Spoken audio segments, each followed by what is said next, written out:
In a bar, a group of racist members sits, their laughter and derisive remarks filling the air as they bully a helpless man. Suddenly, the door swings open, and The Rock enters the establishment with the intention of grabbing a drink. The gang, unaware of who he is, throws beer in his direction, their laughter escalating at the sight of the liquid splashing onto his jacket. Little do they know, their actions have just set in motion a chain of events that will teach them a harsh lesson in humility and respect, a lesson they won't soon forget. Subscribe and like this video to see how the story unfolds. As twilight paints the sky in shades of magenta and gold, the camera glides over a sleepy town, casting a soft glow on its quaint but now ominously quiet streets.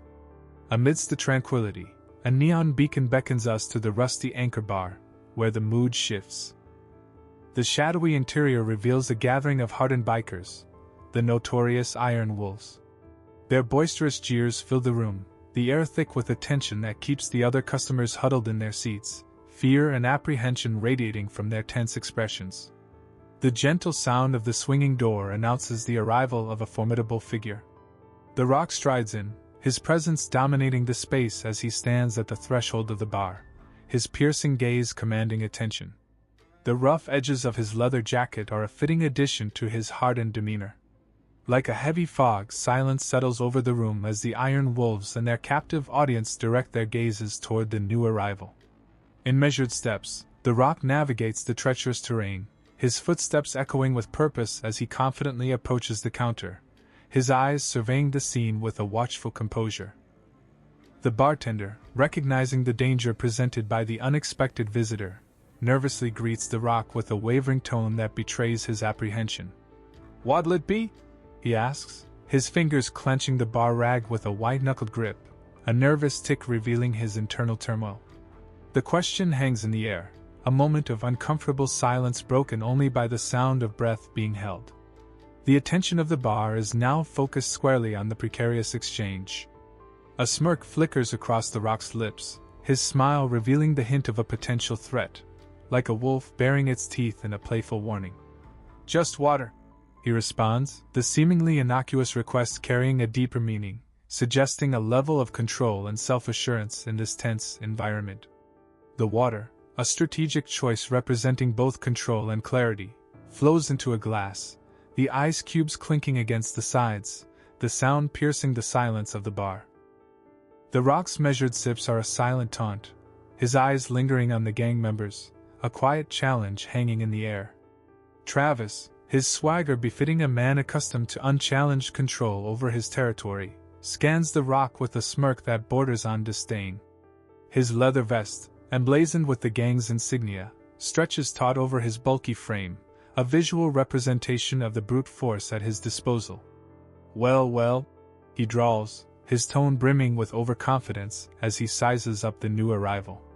The gang's laughter rings out across the bar, their voices exuding a sense of false bravado that seeks to intimidate The Rock. But their efforts are in vain as he remains unperturbed, casually sipping his water as if the situation were of no consequence. His silence, a deafening testament to his resolve, sends a clear message: he will not be cowed by their taunts. Travis, fueled by an unhealthy cocktail of arrogance and testosterone, saunters over to the counter, his posture a deliberate attempt to intimidate The Rock. "You lost, big guy?" he jeers, the harshness of his words betraying his irritation at being ignored. "This ain't exactly your kind of place." His eyes flit across The Rock, a derisive smile playing on his lips. But the silent challenge remains unanswered, The Rock's gaze unwavering as he takes another sip of water, letting the ice cubes clink against the glass in a subtle warning. The Rock turns toward Travis, his face a mask of serenity, the underlying threat only discernible to those who know what to look for. "Just grabbing a drink," he responds evenly, his voice a smooth, deep timbre that exudes a quiet confidence. "Don't want any trouble." The statement, delivered with the nonchalance of a man who has nothing to prove, seems to deflate Travis's puffed-up ego, his taunts dying on his tongue as he struggles to find an appropriate response. The tension in the air thickens, the conflict mere seconds away from spilling into violence. Travis's mockery carries an edge of thinly veiled hostility, his words designed to goad the rock into action. "Trouble?" he snorts, his gaze narrowing as he adopts a mock-innocent expression. "Who said anything about trouble? Unless you're too good to hang with us." The jab at the rock's supposed superiority is a last-ditch effort to salvage his bruised pride, his thinly veiled threat hanging in the air like a noose. But the rock remains unruffled, his composure a testament to his unshakable resolve, the clinking of the ice in his glass the only sound in the room, a quiet reminder of his calm dominance. To his unflappable nature, the promise of violence simmers just below the surface as the iron wolves move in like circling sharks. Their laughter echoes off the bar's walls, a sinister soundtrack to their encroachment. Deke, a wiry man with tattoo-covered arms, advances on the rock, his malice evident in the self-satisfied curl of his lip. With a deliberate movement, he knocks over the rock's glass of water, the liquid splashing onto the bar top, a symbolic gesture of disrespect. The crew's bravado intensifies, their taunts growing bolder as they sense an imminent victory, the atmosphere heavy with the stench of impending violence. Deke smirks, his eyes gleaming with malice as he sizes up the rock. "Oops," he drawls, his tone laden with false innocence. "My bad." The mockery drips from his lips like venom, the attempted insult a pathetic effort to provoke the rock. But the big man remains impassive, his posture unchanged as he stares Deke down, the glint in his eyes the only indication of the storm gathering within. The crew, sensing the tension reaching its boiling point, braces for the inevitable explosion. The rock, his patience finally at its limit, calmly wipes the water off his jacket, a nonchalance that belies the rage simmering within. As he rises, the air seems to vibrate with the sheer weight of his presence, the entire bar tense as a drawn bowstring. "I'll buy my own drink next time," he says calmly, each word carrying a weight and authority that silences the room. The rock's voice, firm and controlled, carries a quiet command that demands respect, his eyes holding a steely determination that brooks no argument. As the rock turns to leave, Travis, still intent on instigating a fight, moves to block his path. "Leaving so soon?" he snarls, his voice laced with venom. "We were just getting to know you." The words are a provocation, a final attempt to goad the rock into reacting. But the big man remains impervious to the bait, his expression unchanging. He meets Travis's gaze with a quiet intensity, the silence between them thickening like molasses. The rest of the gang, sensing the imminent clash, closes in on the rock, their bravado replaced by a predatory hunger. The crowd's insults, once focused on intimidation, now transform into a wave of bigotry and personal attacks. Their vitriol, fueled by hatred and prejudice, grows more venomous. "Why don't you go back to where you came from?" one of them spits, his words dripping with venom.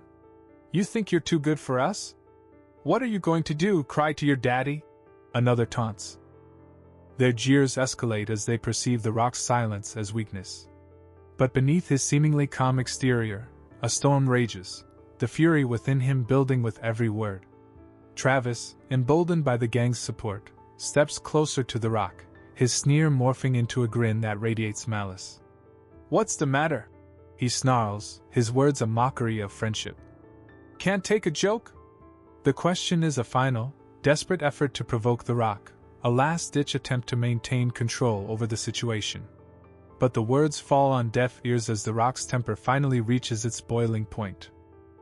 His shoulders tense, and his fists clench, the very air around him seeming to shimmer with barely contained rage.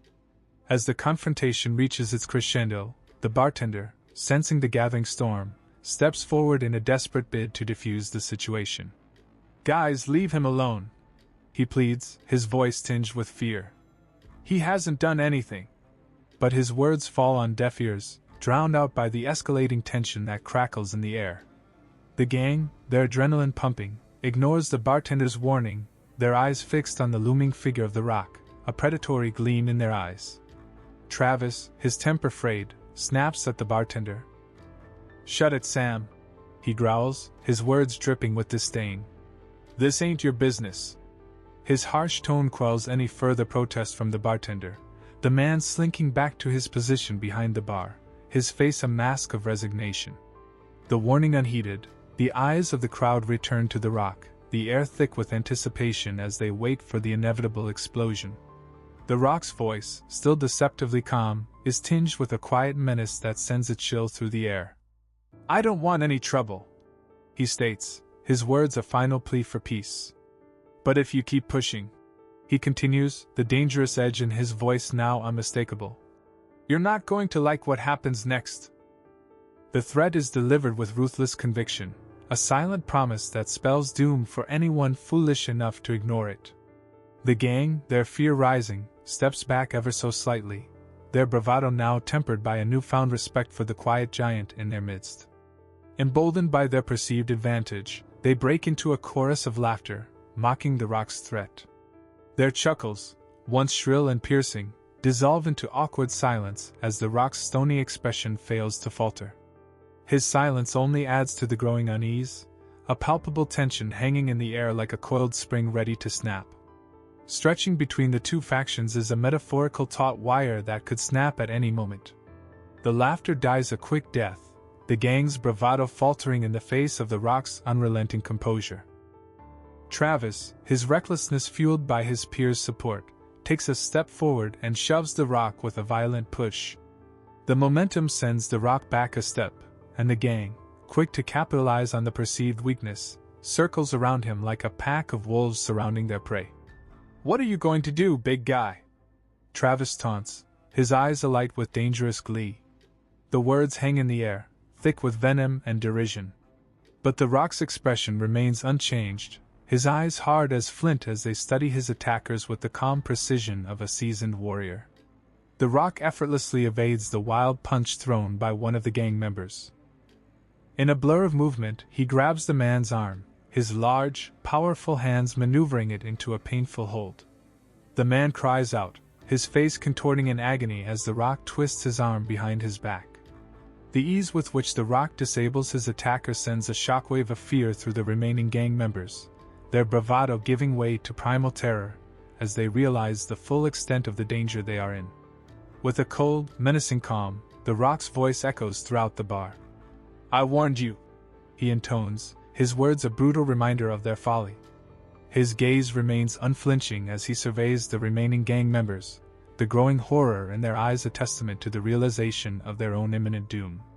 The mood in the bar shifts from excitement to dread, anticipation replaced by a tangible fear as the gang members begin to realize that the tables have turned. Their supposed prey is now a hunter stalking them with deadly precision. Like a dam breaking, the bar erupts into chaos. The gang, driven by desperation and primal instinct, lunges at the rock with a viciousness born of fear. Chairs and tables are upended in their wake, the noise of destruction a deafening cacophony that echoes throughout the small establishment. Punches rain down on the rock, the relentless assault a blur of flailing limbs and wild cries. Yet the rock, seemingly unfazed by the onslaught, moves with an almost supernatural grace. His movements are precise and efficient, his years of training and honed experience transforming the chaotic brawl into a dance of destruction. With a deftness that belies his size, he dodges a punch aimed at his jaw, the swing missing by mere centimeters. Seizing the opening, he retaliates with a devastating uppercut, the blow striking Travis with the force of a cannonball. The gang leader staggers backward, colliding with a nearby table and sending it crashing to the floor. Deke, taking advantage of the distraction, lunges at the rock from behind, his arms seeking a firm hold. But his attack is met with nothing but air as the rock nimbly sidesteps the tackle. Using the momentum against him, the rock grabs the gang member by the back of his jacket and flips him over, sending him crashing to the floor with bone-jarring force. In the same breath, the rock turns to face another assailant, a pool cue raised high. Like a predator freezing its prey with a glance, the rock's sharp gaze pins down the remaining gang members. Their earlier confidence, now fractured by the brutal efficiency with which he has dispatched their comrades, sends a shiver of fear down their spines. A nervous tension ripples through the group as they realize they've miscalculated the situation. Their momentary indecision is a fatal error in the face of the rock's unflappable poise. Panting slightly, the rock's eyes narrow, his gaze predatory as he surveys the remnants of the iron wolves. "Had enough?" he growls, the question more of a statement, his words laced with a menacing undertone that brooks no argument. The silence that descends is heavy, a brief moment of calm amidst the chaos that had erupted moments ago. The gang members exchange nervous glances, their bodies tense like spring-loaded traps ready to snap. With a stubborn defiance that borders on stupidity, Travis reaches into his pocket, producing a switchblade. With a vicious flick of his wrist, the metallic snap of the blade clicking into place echoes through the still air. The gang leader's eyes gleam with a feral light as he brandishes the weapon. "You think you're tough?" he hisses, his words dripping with venom. "Let's see how tough you are now." The threat is as sharp as the blade glinting in his hand, the danger underscored by the nervous rustling of the remaining gang members. The terrified gasps of the patrons punctuate the already tense atmosphere, the sound echoing like a death knell through the bar. Some duck under tables or cower behind chairs, desperate to avoid the deadly confrontation unfolding before their eyes. The Rock's eyes, once a calm, deep ocean of serenity, now gleam like twin blades, the intensity of his gaze a silent promise of what's to come. His expression hardens into something primal and lethal, his stance shifting as coiled muscles tense in preparation for the confrontation. The Rock's words, uttered in a tone as cold and deadly as an assassin's blade, are not so much a warning as a final chance for Travis to back down. "You really don't want to do that," he growls, his voice low and menacing. The air in the bar thickens with anticipation, the silence broken only by the ragged breathing of the combatants. The Rock's searing stare dares Travis to make his move, daring him to test the limits of his legendary strength and resolve. In a flash of blinding speed, Travis lunges toward the Rock, his knife raised in a lethal arc. But the Rock, instincts honed by years of training and battle, easily sidesteps the attack. Seizing the moment, he snatches Travis's wrist in a vice-like grip, forcing the gang leader to release the knife. With a casual flick of his wrist, the Rock sends the blade skittering across the floor, its metallic clatter reverberating through the room. Pinning Travis against the wall, the Rock's words resonate with finality.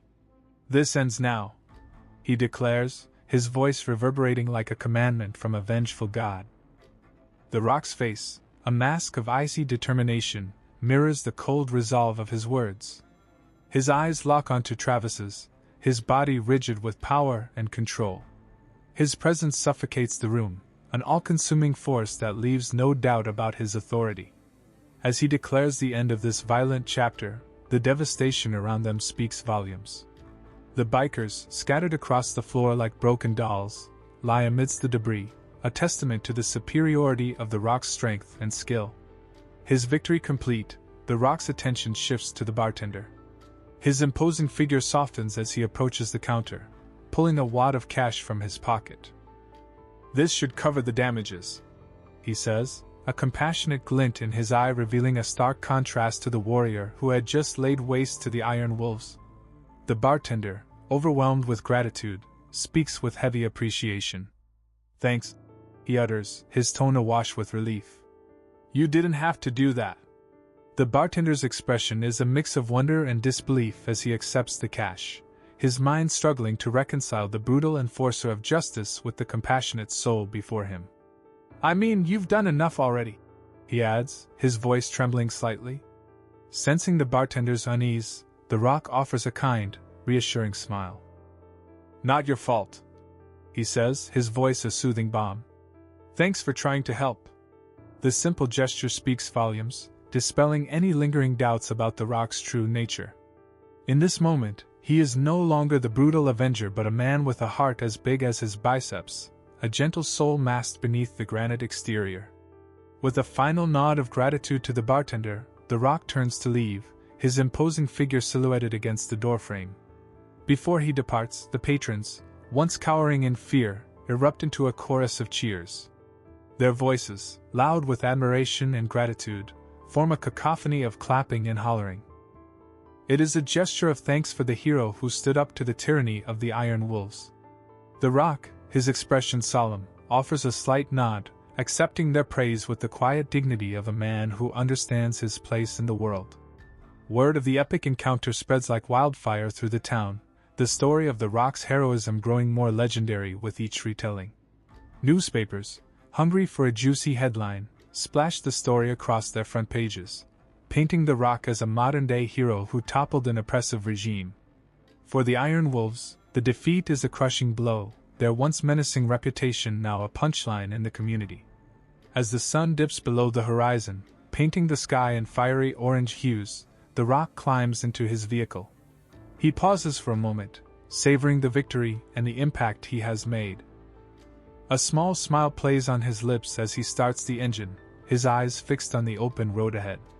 As he drives into the sunset, his silhouette merges with the lingering rays of light, leaving the world a little brighter, a little safer, and a little more hopeful.